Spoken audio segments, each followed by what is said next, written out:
어느 집에서 구역 예배를 드렸는데 며느리만 교회에 나오고 시어머니는 교회에 나오지 않는 가정이었습니다. 그날 구역 예배 때 부른 찬송이 방금 우리가 불렀던 너 시험을 당해라고 하는 찬송이었습니다. 구역 예배를 마치고 구역원들이 시어머님께 인사를 드리면서 교회에 나오시라고 권하였습니다. 그러자 어머니 교회 나오세요. 며느님이 얼마나 어머니를 위해서 기도하시는데요 라고 교회 나오시기를 권면을 했습니다. 그랬더니 그 권면을 들은 시어머니가 잔뜩 심통이 난 얼굴로 이렇게 대답을 하였습니다. 기도는 무슨 기도? 방금도 시어머니를 이기자고 노래해놓고서 이렇게 대답을 하더랍니다. 귀가 잘 들리지 않는 시어머니께서는 너 시험을 이겨, 힘을 얻고라는 가사를 너 시어머니를 이겨, 시험을 이겨, 힘을 얻고라는 말로 잘못 들으신 것이었습니다. 그런데 조금 전에 찬송을 부를 때 제 귀에도 시험을 이기기가 아니라 시험을 이겨라고 들리는 것 같아서 속으로 한참 웃었습니다. 오늘 설교의 제목은 시험을 받으신 예수님입니다. 예수님께서 사탄에게 시험을 받으신 사건은 마태복음과 그리고 누가복음에도 나옵니다. 그런데 마태복음과 누가복음에서는 예수님께서 사탄으로부터 받으신 시험 세 가지 내용을 구체적으로 소개하고 있지만 마가복음에서는 이 세 가지 시험의 내용이 생략되어 있습니다. 그리고 예수님께서 광야에서 40일을 계시면서 사탄에게 시험을 받으실 때 들짐승과 함께 계셨다는 말씀도 마태복음과 누가복음에는 없고 오직 마가복음에만 이 기록이 나와 있습니다. 또 요한복음에는 아예 예수님께서 시험을 받으신 내용이 나타나지를 않습니다. 이와 같은 차이점은 각 복음서의 주제와 수신자가 다르기 때문에 이와 같은 차이점이 생기는 것입니다. 먼저 마가복음의 주제는 만왕의 왕이신 예수님입니다. 마가복음의 주제는 종으로 오신 예수님입니다. 그리고 누가복음의 주제는 참 사람이신 예수님이고 요한복음의 주제는 하나님이신 예수님입니다. 그래서 요한복음에는 예수님께서 시험을 받으신 내용이 아예 없습니다. 왜냐하면 하나님께서는 누구도 시험하지 않으시고 누구로부터 시험을 받지 않으시는 분이시기 때문에 그래서 요한복음의 주제는 하나님이신 예수님이기 때문에 예수님께서 시험 받으신 내용을 아예 기록하지 않은 것입니다. 야고보서 1장 13절 말씀에 있듯이 하나님은 악에게 전혀 시험을 받지 않으시는 분이시기 때문입니다. 그리고 각 복음서의 수신자도 다릅니다. 마태복음의 수신자는 주로 이스라엘에 살고 있던 유대인들이었습니다. 누가복음의 수신자는 주로 소아시아와 그리스 지역에 살고 있던 이방인들, 헬라인들이었습니다. 그런데 마태복음과 누가복음을 기록할 당시에는 유대인과 헬라인들에 대한 박해는 그렇게 심하지를 않았습니다. 그래서 그들이 사탄으로부터 시험을 받은 것은 보다 잘 먹고 보다 명예를 얻고 보다 권세를 누리고자 하는 개인적인 욕망 때문에 생긴 시험이었지 기독교 신앙 때문에 생긴 시험은 아니었습니다. 오늘 우리가 시험을 받는 것 역시 대부분 개인적인 욕망 때문이지 기독교 신앙 때문은 아니지요. 그러나 이렇게 휴전선 건너 북한에 가면 사정이 달라지죠. 어떤 개인적인 욕망 때문이 아니라 오직 예수님을 믿는다는 신앙 때문에 박해를 받습니다. 그러니까 말하자면은 지금 북한에 있는 성도님들에게는 마가복음과 같은 그런 상황이 되는 것입니다. 사도 요한은 이런 욕망을 가리켜서 육신의 정욕과 안목의 정욕과 이생의 자랑이라고 하였습니다. 그러나 마가복음 수신자인 로마의 성도들은 경우가 아주 달랐습니다. 그들은 오직 예수 그리스도를 믿는다고 하는 한 가지 이유로 박해를 받았기 때문입니다. 개인적인 욕망 때문이 아니라 기독교 신앙 때문에 시험을 받았던 것입니다. 그러므로 세 가지 시험의 내용은 로마의 성도들에게는 그다지 의미가 없었습니다. 왜냐하면 그들은 개인의 욕망 때문에 받는 시험이 아니라 그저 예수님 믿는다는 것 때문에 박해를 받았기 때문입니다. 그리고 마가복음에만 예수님께서 시험을 받으실 때 들짐승과 함께 하셨다는 말씀이 있다고 말씀을 드렸지요. 그 이유는 실제로 로마의 성도들은 맹수들 앞에 세워졌기 때문입니다. 실제로 그들의 갇혀있는 감옥 옆에는 굶주린 맹수들이 우리가 있었습니다. 그들은 밤낮으로 울부짖는 맹수들의 소리를 들으면서 하루하루를 지냈습니다. 그리고 어느 날 갑자기 원형 경계장으로 끌려나가서 우매한 구조들 앞에서 굶주린 맹수의 먹이가 되었던 것입니다. 그래서 마가는 예수님께서도 맹수들과 함께 계시면서 시험을 받으셨다는 사실을 강조함으로써 맹수들과 함께 있어야 하는, 맹수들 우리 옆에 감옥에 있어야 하는 그런 로마의 성도들을 위로하고자 예수님께서 맹수들과 짐승들과 함께 계셨다는 그런 말씀을 특별히 기록한 것이었습니다. 또 마가복음 10장 29절과 30절을 보면은 나와 복음을 위하여 집이나 형제나 자매나 어머니나 아버지나 자식이나 전토를 벌인 자는 현세에서 집과 형제와 자매와 어머니와 자식과 전토를 100배나 받되 박해를 겸하여 받고 내세 영생을 받을 자가 없나라는 말씀도, 여기서 박해를 받고라는 말씀도 마태복음과 누가복음에는 없습니다. 다른 말씀은 여기 마태복음 누가복음에 있지만 박해를 받는다는, 박해를 겸하는 말씀은 오직 마가복음에만 있습니다. 왜 그렇습니까? 그 당시 마가복음 수신자 로마 성도들은 실제로 박해를 당하고 있었기 때문에 그런 말씀을 하신 것입니다. 예수님은 누구든지 나를 따라오려거든 자기를 부인하고 자기 십자가를 지고 나를 따를 것이냐라고 말씀하셨는데, 로마에 있는 성도들에게는 그것이 추상적이고 상징적인 교훈이 아니라 실제적인 경험이었습니다. 그들은 예수님을 따르기 위해서 실제로 십자가를 져야 했기 때문입니다. 여러분들이 코바디스라는 영화라든지 소설을 보시면 알지요. 많은 기독교인들이 십자가로 로마의 가로에 십자가에 매달려 가지고 못 박혔고 그들 몸에 불을 태워 가지고 가르동처럼 반불을 박혔습니다. 그 정도로 참혹한 어려움을 당했던 것이 로마에 있는 기독교 성도들이었던 것입니다. 그러므로 로마에서 박해를 받았던 성도들을 생각한다면은 오늘 우리가 받는 고난은 사실은 고난이라고 말할 수도 없는 그런 정도의 것입니다. 하지만 우리는 십자가를 진다는 것을 너무 가볍게 적용함으로써 기독교 신앙을 마치 온실의 화초처럼 나약하게 만들어 버렸습니다. 온실에서는 싱싱하고 아름답게 피어있지만 조그만 찬바람만 맞아도 금방 시들어 버리고 말기 때문입니다. 무엇이요? 온실에서 곱게 자란 화초들은 그와 같이 마찬가지로 오늘날 기독교 신앙인들이 그런 것 같습니다. 예를 들면 회사의 회식 자리에서 술을 마시지 않는다고 구박을 받거나 제사를 지내는데 절을 하지 않는다고 혼이 나는 것을 십자가를 진다고 말들을 하고 있습니다.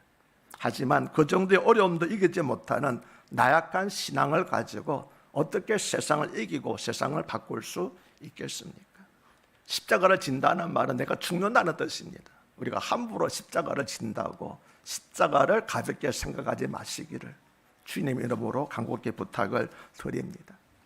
오늘 설교의 제목은 시험을 받으신 예수님입니다. 이 제목을 더 정확하게 표현하면은 사탄으로부터 시험을 받으신 예수님입니다. 그런데 12절을 보시면은 중요한 말씀이 나옵니다. 그것은 성령이 곧 예수를 광야로 몰아내신지라고 하는 말씀입니다. 누가 예수님을 광야로 몰아냈다고요? 성령께서. 우리는 시험이라고 하면 사탄을 먼저 떠올립니다. 그런데 마가는 예수님께서 시험 받으신 사건을 기록하면서 성령을 사탄보다 먼저 언급하였습니다. 마태복음 4장 1절 역시 그때 예수께서 성령에게 이끌려 마귀에게 시험을 받으러 광야로 고사로가 말함으로써 예수님께서 받으신 시험의 지역이 사탄이 아니라 성령이라는 사실을 강조하였습니다. 참고로 사탄과 마귀는 같은 대상을 가리키는 말이지요.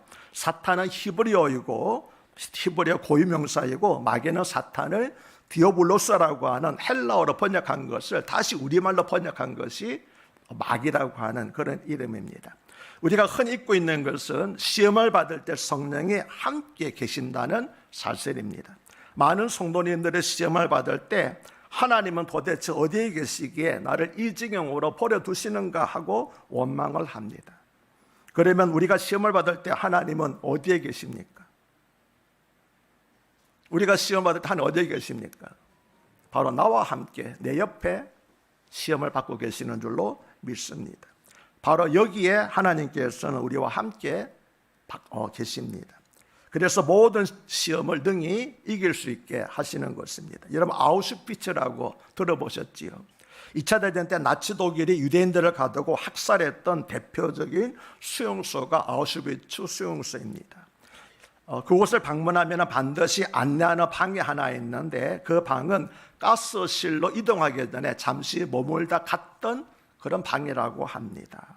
그런데 그곳에는 벽에 혈서로 손가락을 깨물어서 쓴 글씨가 큰 혈서가 있는데 하나님은 어디에 계시는가라고 하는 낙서가 크게 쓰여져 있다고 합니다. 그것은 수용소에 있던 모든 유대인들의 절규를 대표한 낙서였습니다. 그런데 그 낙서 옆을 보면 역시 누군가가 혈서로 쓴 것이 하나 있는데 그 낙서는 바로 여기라고 하는 낙서라고 합니다. 누군가가 썼습니다. 도대체 하나님은 어디에 계시는가? 누군가가 썼습니다. 바로 여기에. 그래서 그들은 아우슈비츠의 그런 고된 박해도 이길 수가 있었던 것입니다. 그들 스스로의 힘이 아니라 하나님께서 그들과 박해받고 수용소로 가스 현장으로 끌려가는 바로 그 현장에 주님께서 함께 계셨기 때문에 물론 그들이 돌아가시긴 했지만 많은 사람들이 그 고난을 잊고 이겨낸 줄로 믿습니다. 그렇습니다. 하나님은 유대인들이 가스실로 끌려가는 그 현장에 함께 계셨습니다. 하나님은 그들과 함께 고난과 고통을 겪으셨으며 그래서 그들이 믿음으로 승리할 수 있도록 힘을 주신 것입니다. 오늘날에도 여러분들이 여러분의 삶의 현장에서 많은 어려움을 겪고 계실 것입니다. 여러분들이 인내로 여러분들이 지혜로 이겨내고 있는 줄로 믿습니다. 그러나 궁극적으로는 하나님께서 여러분에게 힘을 주셔서 그 모든 고난과 박해를 이기게 하시는 줄로 믿습니다. 우리 교회에도 그런 어려움을 당하고 있는 분들이 많이 있습니다. 저에게 기도 부탁하신 분들도 있습니다. 제가 늘상 기도하기를 하나님, 사람의 힘으로는 감당할 수 없는 어려움과 같습니다. 주님께서 힘을 주셔서 그 어려움과 박해를 오해를 잘 이겨낼 수 있도록 해달라고 그렇게 기도하고 있습니다.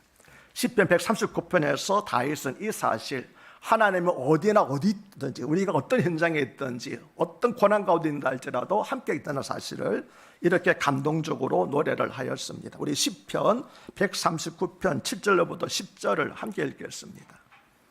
함께 읽습니다. 내가 주의 영을 떠나 어디로 가며 주의 앞에서 어디로 피하리이까? 내가 하늘에 올라갈지라도 거기 계시며 수월에 내 자리를 펼지라도 거기에 계시나이다. 내가 새벽 날개를 치며 바다 끝에 가서 거주할지라도 거기 있어도 주의 손이 나를 인도하시며 주의 오른손이 나를 붙드시리이다. 아멘. 할렐루야. 여기서 소리라고 하는 것은 음부, 죽음의 자리를 말합니다. 설령 내가 음부의 자리, 죽음의 자리까지 내려간다 할지라도 그곳에도 주님께서 나와 함께 계시며 그의 오른손으로, 능력의 오른손으로, 오른손으로 나를 붙들고 계신다고 말씀하고 있습니다. 혹시 지금 이 영상을 보고 계시는 분 가운데서 병상에 계시는 분 계십니까? 죽음의 공포를 느끼고 계시는 분 계십니까? 오늘 다윗의 고백을 들어주시기를 바랍니다. 내가 설령 음부의 자리를 편다 할지라도 그곳에서도 주님 나와 함께 계시며 주의 오른손으로 나를 붙드시리이다. 아멘. 그 힘과 능력과 위로로 말미암아 우리가 사망의 자리와 모든 병상의 자리를 박차고 일어나는 역사가 오늘도 일어나게 되는 줄로 믿습니다. 그러면 성령님께서는 왜 예수님을 광야로 몰아내어서 사탄에게 시험을 받게 하셨을까요? 그 이유는 시험에는 크게 두 종류가 있기 때문입니다. 하나는 사탄으로부터 받는 시험이고 다른 하나는 하나님으로부터 받는 시험입니다. 먼저 사탄으로 받는 시험을 우리는 유혹이라고 말합니다. 반면에 하나님으로부터 받는 시험은 유혹이 아니라 연단이라고 말합니다. 두 종류의 시험이 있는데 하나는 사탄으로 받는 시험입니다. 그 뭐라고 한다고요? 유혹이라고 말하고 다른 하나는 하나님으로부터 받는 시험이 있는데 우리는 그것을 연단이라고 바꿔 말하고 있습니다. 사탄의 유혹은 성도들을 믿음에서 떠나도록 하는 것이 목적입니다. 반면에 하나님의 연단은 성도들의 믿음을 더욱 강하고 성숙시키도록 하는데 목적이 있습니다. 욥기 23장 10절에서 그러나 내가 가는 길을 그가 하나님이 아시나니 그가 하나님이 나를 단련하신 후에는 내가 숭어같이 나오리라 고백한 것은 바로 유혹이 아니라 하나님의 연단을 말한 것입니다. 그러나 야고보 10장 13절에서 하나님은 친히 아무도 시험하지 않으신다고 한 것은 하나님은 친히 아무도 유혹하지 않으신다는 것입니다. 또 예수님께서 주기도문에서 우리를 시험에 들게 하지 마시고라고 하신 것도 사탄의 유혹에 빠지지 않도록 하나님께 기도하라는 것이었습니다. 반면에 베드로전서 1장 6절과 7절에서 그러므로 너희가 이제 여러 가지 시험으로 말미암아 잠깐 근심하게 되지 않을 수 없었으나 오히려 크게 기뻐하는도다. 너희 믿음의 확실함은 불로 연단하여도 없어질 금보다 더 귀하여 예수 그리스도께서 나타나실 때에 칭찬과 영광과 존귀를 얻게 하시는 하신 말씀은 유혹일까 연단일까요? 연단입니다. 다시 말하면 성도들이 이유를 알 수 없이 당하고 있는 고난과 박해는 유혹이 아니라 바로 우리의 믿음을 성숙시키고 성장시키는 하나님의 연단이라고 하는 것입니다. 그러므로 사랑 여러분, 사탄으로부터 유혹을 피할 때는 적극적으로 피해야 되고, 그러나 하나님으로부터 연단을 받을 때는 잠잡고 기다리고 인내하시면 됩니다. 왜냐하면 우리가 연단을 받고 난 다음에 순금같이 나오게 되기 때문입니다. 연단이 싫어서 도망가 버리게 되면 찌꺼기로 그냥 남을 뿐입니다. 그러나 연단을 감사함으로 기쁘게 받아들이고 인내하게 되면 연단이 끝나고 난 다음에 못으로 나온다고요? 순금처럼 예수님께서 재림하실 때 칭찬받을 만한 그런 믿음으로 나오게 된다고 말씀하신 것입니다. 그런데 마가복음에 기록된 순서를 보면은 예수님은 먼저 요단강에서 세례를 받으신 후에 성령에게 이끌려 강나라로 들어가셔서 40일 동안 시험을 받으셨습니다. 먼저 세례를 받으시고 그 다음에 성령에 이끌려 강나라로 들어가서 시험을 받으셨습니다. 이 순서를 기억하시기를 바랍니다. 이 과정은 출애굽한 이스라엘 백성들이 홍해를 건넌 후에 구름 기둥과 불 기둥의 인도로 강나라로 들어가서 40년 동안 시험을 받은 사건과 흡사합니다. 예수님 어떻게 하셨다고요? 예수님께서 요단강에서 세례를 받으시고 성령에 이끌려 강나라로 들어가서 40일 동안 시험을 받으셨지요. 이스라엘 백성들이 어떻게 했다고요? 애굽에서 나와서 홍해를 건넜습니다. 고린도서 10장에서 사도 바울이 말하기를 홍해를 건넌 것은 세례받은 것이라고 말하고 있습니다. 홍해를 건너서 어디로 갔습니까? 구름기둥과 불기둥의 인도로 어디로 들어갔어요? 광야로 들어갔습니다. 그래서 40년 동안 연단을 받았습니다. 다시 말하면 예수님께서 일어난 과정은 이미 이전에 이스라엘 백성들이 출애굽할 때 일어난 과정이 다시 예수님에게서 재현된 것이었습니다. 여러분 이 사실을 잊지 말고 기억하시기를 바랍니다. 여기서 구름기둥과 불기둥은 성령에 대한 상징입니다. 그러므로 이 두 사건, 모세의 출애굽과 예수님께서 행하신 일들은 유사성은 구수사적으로 모세의 출애굽은 예수님으로 말미암은 영적인 출애굽에 대한 예표였다는 사실을 말씀하고 있습니다.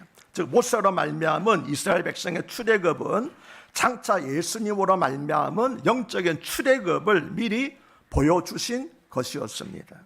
왜냐하면 모세가 애굽에서 노예로 있던 이스라엘 백성들을 바로의 손에서 구출해 데리고 나온 것처럼 예수님께서는 세상의 죄의 노예로 있던 우리를 사탄의 손에서 구출해 데리고 나오셨기 때문입니다. 모세가 애굽에서 종살이하고 있던 노예하고 있던 이스라엘 백성들을 구출해 데리고 나온 것처럼 예수님께서도 세상에서 죄의 노로 살고 있던 우리를 구출해 나오셨다는 거예요. 그래서 예수님께서 하신 일을 뭐라고 말합니까? 영적인 출애굽이라고 말하는 것입니다.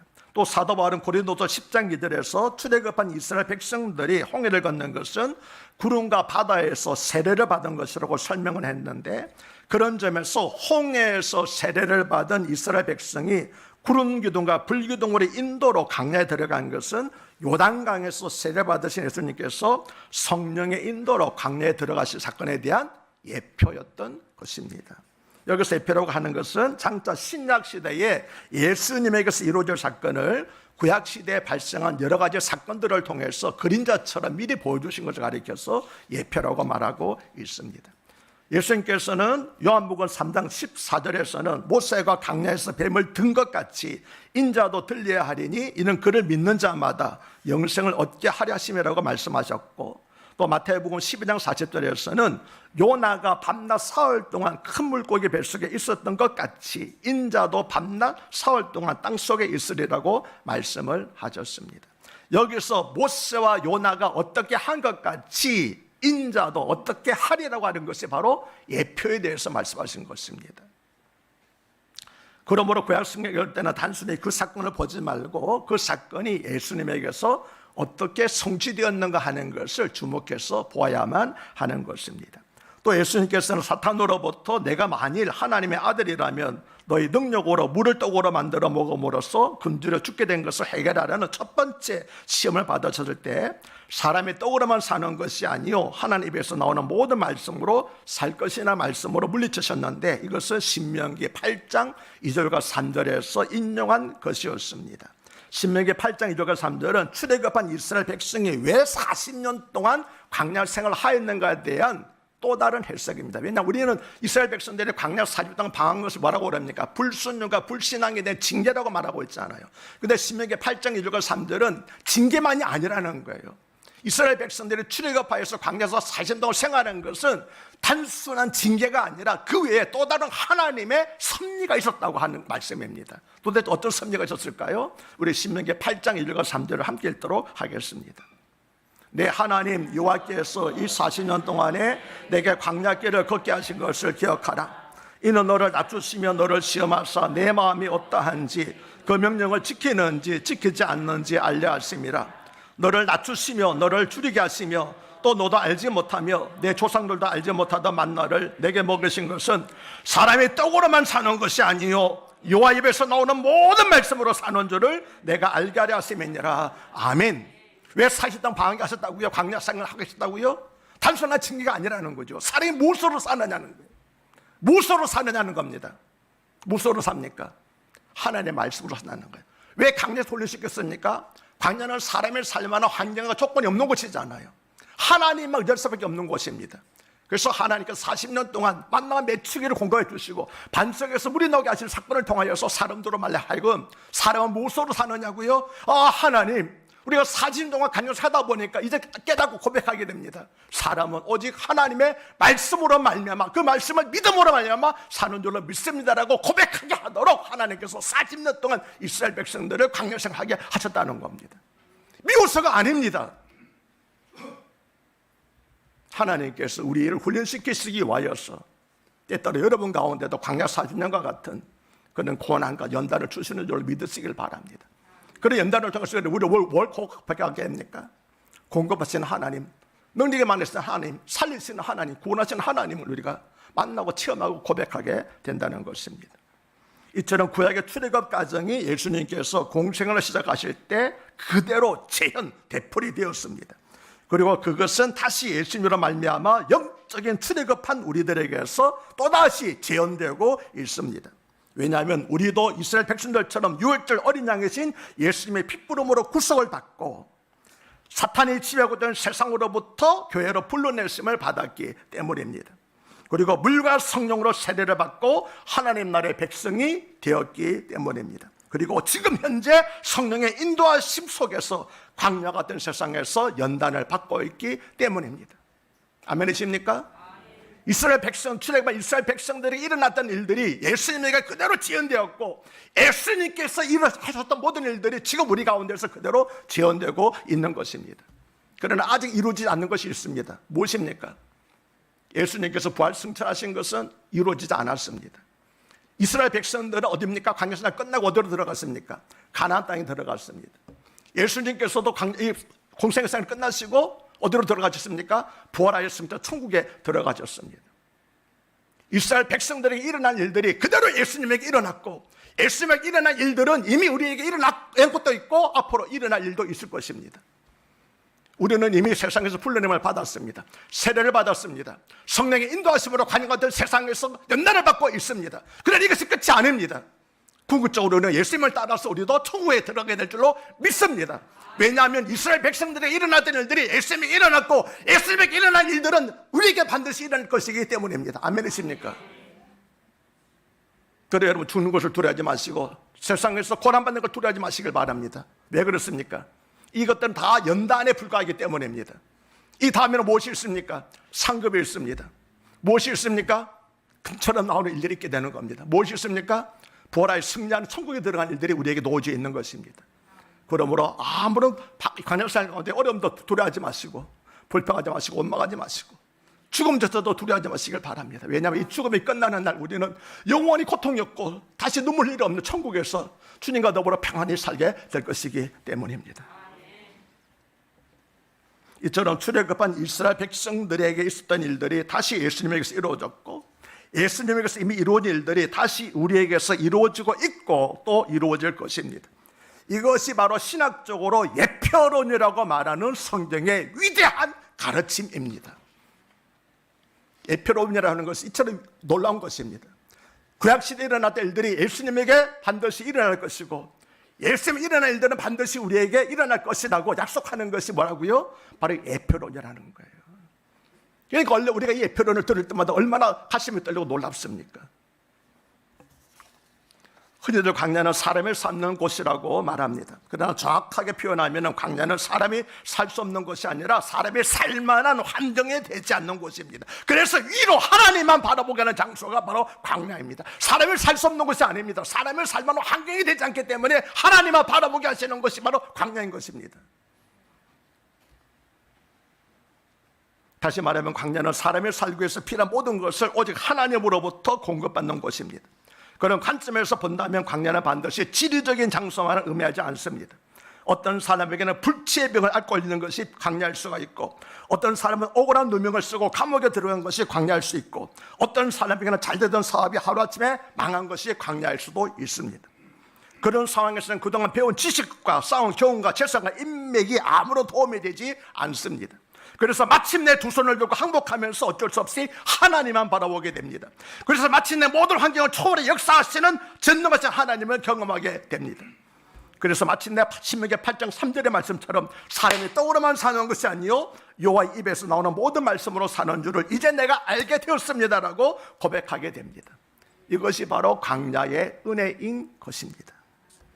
그런 까닭에 모든 하나님의 사람들은 한결같이 사역을 시작하기 전에 먼저 광야에서 훈련을 받았습니다.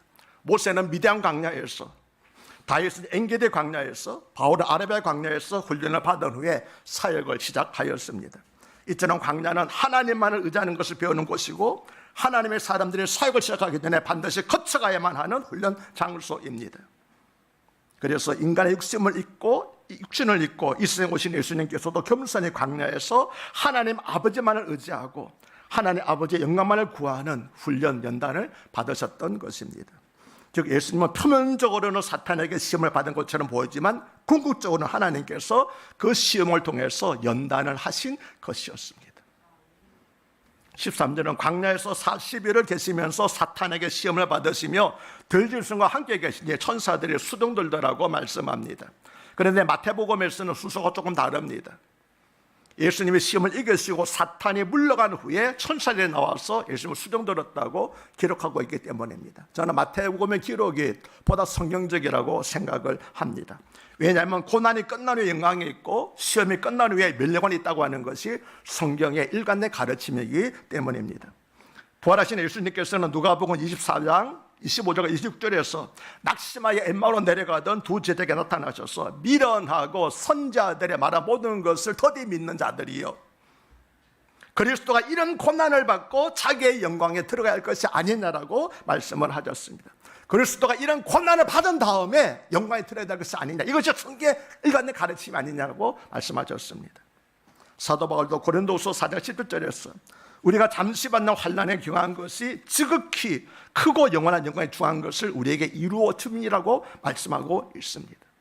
성경은 언제나 고난이 먼저고 그 다음에 영광이 있다고 말하고 있습니다. 다시 말하면 고난이 없으면 영광도 없습니다. 단련이 없으면 상급도 없습니다. 그러나 하나님께서 아무나 훈련시키지 않습니다. 아무나 연단하지 않습니다. 하나님께서 쓸만한 사람, 하나님의 일꾼이 될 사람들만 뽑아서 특별히 훈련시키는 줄로 믿습니다. 모세, 다윗, 바울 이런 사람들. 그러면 사랑하는 여러분들이 다른 사람이 당하지 않는 고난을 지금 당하고 계신다고 그러면은 하나님께서 특별히 여러분을 대우하신다는 것을 믿으시길 바랍니다. 하나님은 여러분을 평범한 많은 성도들 가운데서 고르셔서 이 시대에 하나님 나라를 세울 건강하고 능력이 있는 하나님의 사람으로 세우시기 위해서 여러분을 뽑아서 훈련시키고 계시기 때문입니다. 그래서 다른 사람들에게 겪지 않는 그런 고난을 주셔서 하나님이 어떤 분인지, 사람이 무엇으로 살게 되는지 그것을 고백하게 하시는 것입니다. 마가복음의 저자 마가는 로마에서 박해를 받고 있는 그리스도인들에게 성도들이 어떤 큰 고난을 겪는다 할지라도 그 고난은 이미 예수님께서 먼저 겪으셨다는 사실을 알려줌으로써 그들을 위로하려고 하였습니다. 그것은 우리가 받는 고난과 어려움을, 시험을 예수님께서 다 아신다는 의미입니다. 그러므로 고난과 시험 가운데 있는 성도들을 주님께서 능히 도우실 수 있다는 것입니다. 히브리서 1장 18절에 그가 시험을 받아 고난을 당하셨은즉 시험 받는 자들을 능히 도우실 수 있는 이라는 말씀은 바로 이 사실을 증언한 것입니다. 예수님은 40일 동안 금식하시며 사탄에게 시험을 받으셨습니다. 그리고 맹수들이 함께 있었지만 시험을 이기신 후 천사들의 수종을 받았습니다. 이처럼 로마의 성도들도 반드시 시험을 이기고 승리하여 천사들의 영접을 받게 된다는 것입니다. 이 말씀을 하기 위하여서 바로 이 말씀을 마가가 기록한 것이었습니다. 그러므로 마가는 오늘 본문을 기록하면서 아마 이런 마음을 전하고 싶으실 것입니다. 로마의 성도 여러분, 여러분의 지금은 비록 환난을 당하지만 담대하십시오. 주님은 우리를 대표하여 시험을 받으셨고 우리를 대표하여 시험을 이기셨습니다. 그러므로 우리는 시험을 이기신 주님과 함께 모든 시험을 이기고 반드시 승리할 것입니다. 주님께서 광야에서 40일을 금식하신 것처럼 우리도 모든 것을 빼앗기거나 헐벗고 배고픈 상태에 있지만, 그리고 어쩌면 맹수와 싸워 죽을 수도 있지만 믿음의 선한 싸움이 끝난 후에 우리 모두는 천국에서 천사들의 수종을 받게 될 것입니다. 라는 마음으로 격려하면서 이 본문을 기록한 것이었습니다. 마가복음을 가리켜서 용기의 팜플렛이라고 말합니다. 마가가 예수님 받으신 많은 시험과 고난을 기록한 이유는 고난과 박해 가운데 있는 로마의 성도들을 위로하고 격려하여 믿음으로 승리하도록 도와주고 싶었기 때문입니다. 사랑하는 우리 큰사랑교회 성도님들도 용기의 팜플렛이 마가복음을 읽으심으로써 신앙의 용기를 회복하고 날마다 믿음으로 승리하는 그리스도 되시기를 다시 한번 주의 이름으로 축복합니다. 하나님 아버지, 오늘 말씀을 통하여서 시험을 받으신 예수님, 아니 다른 말로 하면은 시험을 이기신 예수님이라는 말씀을 통하여서 우리가 시험 받을 때, 애매히 고난을 받을 때 어떻게 받아들여야 되는지, 어떻게 극복해야 되는지 깨닫게 해주시니 감사합니다. 하나님, 왜 하필이면 나만 이렇게 시험하는 어려움을 당합니까? 이렇게 원망 불평이 아니라 주여 나에게 특별한 고난 허락해 주심을 감사합니다. 아무것도 아닌 자에게 이같이 기억해 주시니 감사합니다. 주여, 주님과 더불어서 이 고난을 통과한 다음에 생명의 면류관을 얻게 하여 주시고 정과 같은 믿음의 승리자로 주님 앞에 서게 하여 주시옵소서. 이렇게 기도하시는 모든 분 되시기를 주의 이름으로 간곡히 부탁하며 기도드리옵나이다. 아멘.